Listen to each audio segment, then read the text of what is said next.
자, 애나 여러분 반갑습니다. 오늘은 우리 앞에 놓여져 있는 것처럼 데드리프트에 대해서 이야기를 좀 해볼 건데, 보통 우리가 데드리프트를 한다고 하면 크게 두 가지 종류가 있죠. 컨벤셔널 그리고 스모. 컨벤셔널이라 하면 우리가 일반적으로 알고 있게끔 좁혀서, 그리고 스모라고 하면 넓혀서 이렇게 벌려서 들어가는 건데, 스모 데드리프트를 하시는 분들 보면 정말 그렇게 하면 안 되는데 그렇게 하시는 분들이 좀 많아서, 오늘은 스모 데드리프트를 하실 때 정말 이것만은 피해야 하는 몇 가지 사항들에 대해서 여러분들에게 알려드리려고 해요.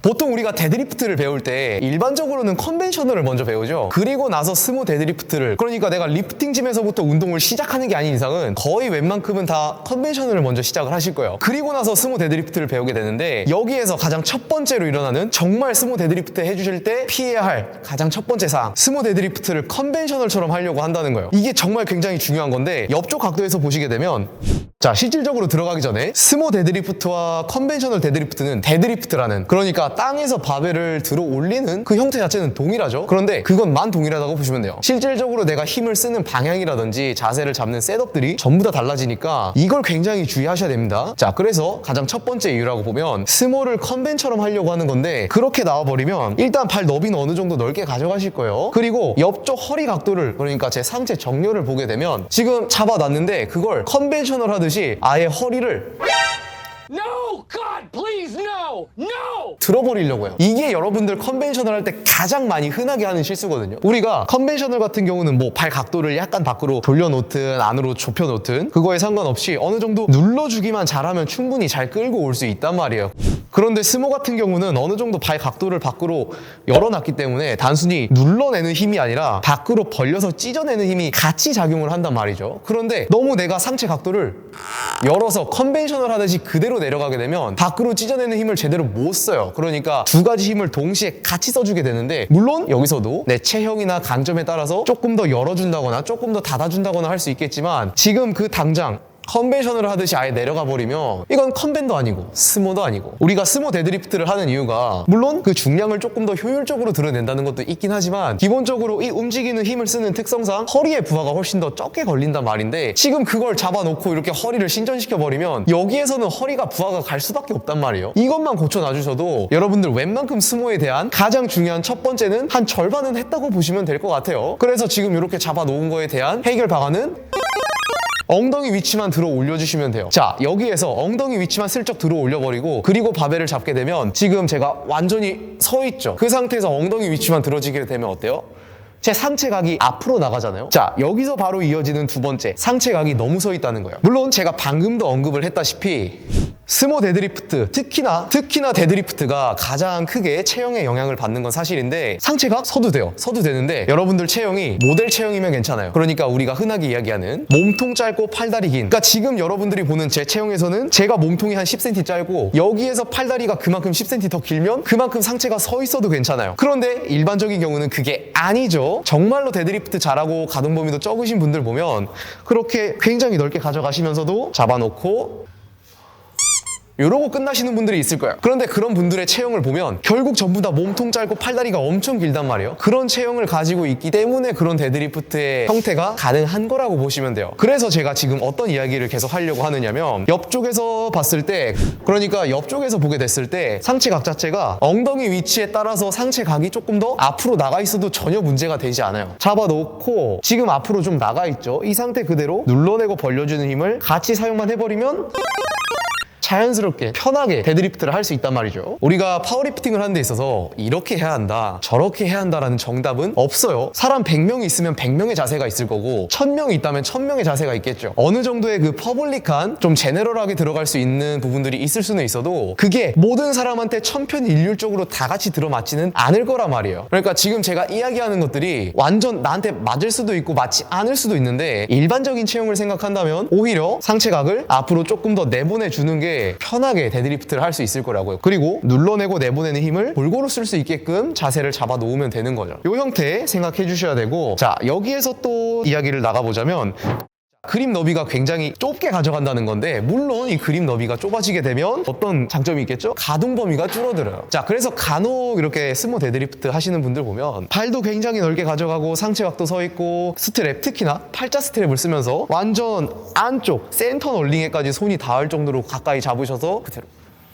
이러면 끝이거든요. 이렇게 하시는 분들이 간혹 있는데 그래요. 가동범위적인 이점을 가져가는 거 좋아요. 나쁘지 않은데 좋은데 그렇게 가동범위적인 이점을 가져가는 건 내 몸을 충분히 다 써낼 수 있는 그 전제를 해놓고 그리고 위에 얹어가서 그리고 가동범위를 챙겨줘야 된단 말이죠. 이렇게 생각을 해주시면 되는 건데 자 그러면 이 그립 너비를 좁힌다는 것에 대해서 어떠한 차이점이 오느냐 그립 너비를 좁히게 되면 그만큼 제 어깨 어때요? 넓혔을 때랑 좁혀 들어가면 이렇게 앞으로 살짝 말리는 게 생긴단 말이죠. 이 생기는 거를 좀 조심을 해주셔야 되는 건데 이렇게 좁게 돼버리면 물론 스트랩을 사용하는 데 있어서는 오히려 편할 수 있어요. 왜냐? 악력이나 등 쪽에 대한 텐션을 스트랩이 대신을 하고 있으니까. 그런데 그게 아니라 맨손으로 진행을 하게 되면 어때요? 지금 센터 널링이 바깥에 아무것도 없잖아요.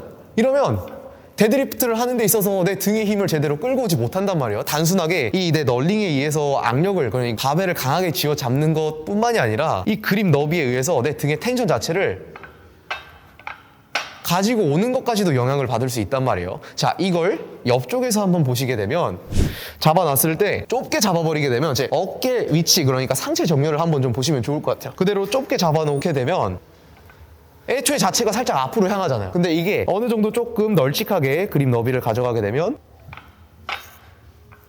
완전 플랫까지는 아니어도 확실히 그 어깨 위치 자체가 조금 그러니까 어깨 위치에 따른 상체 정렬 자체가 약간은 달라진다는 거를 확인할 수 있죠. 그래서 이 그립 너비에 대한 걸 말씀드리자면 어느 정도로 넓게 잡고 어느 정도로 좁게 잡느냐 사실 이것도 내 체형이나 키에 따라서 당연히 다 달라질 수 있겠는데 최소한 좁게 잡지는 맛이라는 거예요. 그러니까 아무리 못해도 약지가 걸릴 수는 있게 이게 새끼손가락을 걸어버리게 되면 실질적으로 고중량에 들어갔을 때 내가 얼터를 걸든 훅그립을 걸든 잡아놓으면 새끼손가락은 어느 정도 풀린단 말이에요. 그러면 널링을 잡는 이유가 없어져요. 맨손으로 하면 굳이 내가 디버프를 걸면서 가는 거란 말이죠. 그리고 실질적으로 정말 제가 뭐 이거는 물론 제가 항상 이야기를 하는 게 엘리트급이나 탑급 리프터분들의 자세를 참고하지 말라고 말씀을 좀 많이 드리는데 여기서는 조금 다르게 이야기를 해보자면 생각보다 그립 너비들이 좀 넓어요. 지금 이렇게 사진들을 몇 개 보여드리고 있는데 영상들을 같이 보여드리고 있는데 어때요? 생각보다 굉장히 그립 너비들이 이거 넓은 거 아닌가? 라고 가져가고 있죠. 물론 저도 그렇고요. 이 차이 잘 알아주셨으면 좋을 것 같고 자 그리고 첫 번째랑 두 번째 이유에서 같이 연결이 되는 부분인데 중간에 그립 너비를 이야기했으니까 이 뒤쪽으로 해서 다시 이야기를 좀 해볼게요. 그게 어떤 거냐?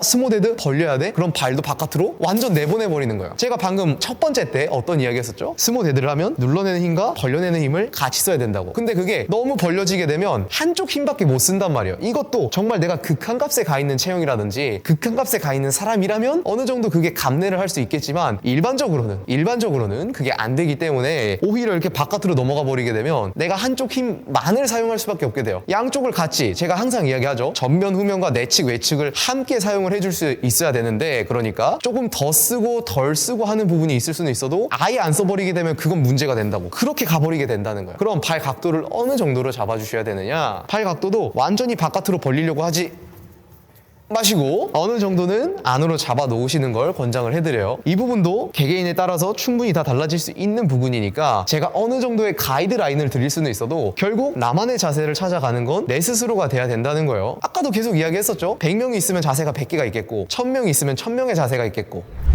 사실 정말 잘하시는 분들이라면 얼마든지 잘 알고 계시는 부분들이긴 하겠지만 처음 스모 데드리프트를 접하시는 분들 그리고 혼자서 이렇게 스모 데드리프트를 진행하시려는 분들이 있다면 정말 기초적이고 퍼블릭한 부분부터 들어갈 수 있는 영상들을 참고하시는 거를 권장을 조금 더 해드려요. 자, 그래서 오늘은 스모 데드리프트를 할 때 꼭 피해야 될 세 가지, 네 가지인가요? 뭐 세 가지든 네 가지든 결국 다 이어져요. 내가 어느 한 부분에 문제가 생겨버리면 그 한 부분에 이어지는 걸로 문제로 인해서 다른 부분에 문제가 계속 이어지거든요. 제가 첫 번째, 두 번째 그리고 마지막 것까지 계속 이어진다는 게 팔 각도에 따라서 그리고 내가 너무 안 자는 거에 따라서 그거에 따라서 내 상체 각도 너무 서져 있는 거 물론 따지고 보자면 그립 너비도 같이 연결이 되겠지만 결국 어느 정도 하나의 움직임을 자연스럽게 만들어낼 수 있어줘야 된다는 거. 힘들 수는 있어도 중량이 무거워서 힘들 수는 있어도 그 이상을 넘어가는 불편함이 있으면 그건 내가 뭔가를 잘못하고 있는 거니까 잘 잡아놔 주시면 아주 좋을 것 같습니다. 그래서 오늘 영상은 이쯤에서 마무리를 해보도록 하고요. 더 궁금하신 사항이나 이 이외에도 더 다뤄봤으면 하는 영상이 있으시다면 얼마든지 댓글로 남겨주시고 영상이 유익하셨다면 구독과 좋아요를 부탁드리면서 저는 또 다음 영상으로 찾아오도록 하겠습니다. 엔바예요.